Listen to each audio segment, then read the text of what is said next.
ए किसी कार्य को अकेले 6 दिन में कर सकता है और बी उसी कार्य को अकेले 8 दिन में कर सकता है। ए कर सकता है 6 दिन में, बी कर सकता है 8 दिन में, और दोनों मिलके कर सकते हैं, दोनों मिलके 3200 रुपये में कार्य करने की जिम्मेदारी लेते हैं।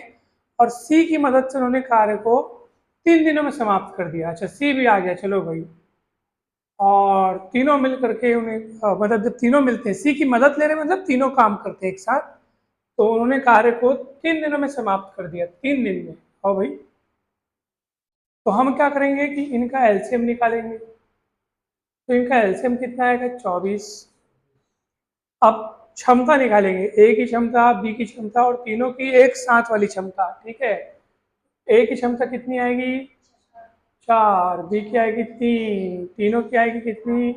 8। ये इनकी क्षमताएं हो गई, क्षमताएं।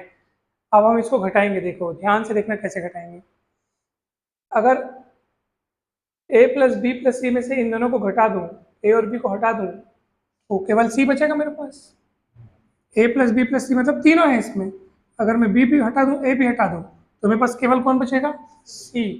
तो जो काम आप यहाँ कर रहे हो वही काम यहाँ पे भी करो, कि अगर तीनों की संयुक्त क्षमता, ये 8 क्या है, तीनों की संयुक्त क्षमता है, तो उसमें बी का हिस्सा भी हटा दूं, ए का भी हिस्सा हटा दूं, तो जो बचेगा वो सी का हिस्सा होगा। तो 8 में से 3 गया, 4 भी गया, टोटल 7 गया, तो एक बचेगा, वो किसकी क्षमता होगी? सी की क्षमता होगी। तो सी की क्षमता मिल गई हमको 1 यूनिट। तो तीनों की क्षमता हमको पृथक पृथक मिल गई है। ठीक है, ए की क्षमता है 4 यूनिट, बी की है 3 यूनिट, और सी की कितनी यूनिट हो गई? 1 यूनिट हो गई। और हमेशा याद रखिएगा कि जो भी उनको उनका जो पैसा मिलता है वो क्षमता के हिसाब से ही बढ़ता है तीनों में। तो ए की क्षमता अगर 4 यूनिट है तो समझ जाओ ए को मिले 4x रुपया। ठीक है, ए को मिले रुपये 4x। बी की क्षमता अगर 3 यूनिट है तो मान लो बी को मिले 3x रुपये। Good morning. और सी की क्षमता अगर 1 यूनिट है तो मान लो सी को मिले कितने रुपए? x रुपए। तो ये 4 3 कैसे आया? ये सब 4 3 1 कैसे आया? क्षमता जितनी रहेगी बस उसी के हिसाब से पैसे बांटे जाते हैं।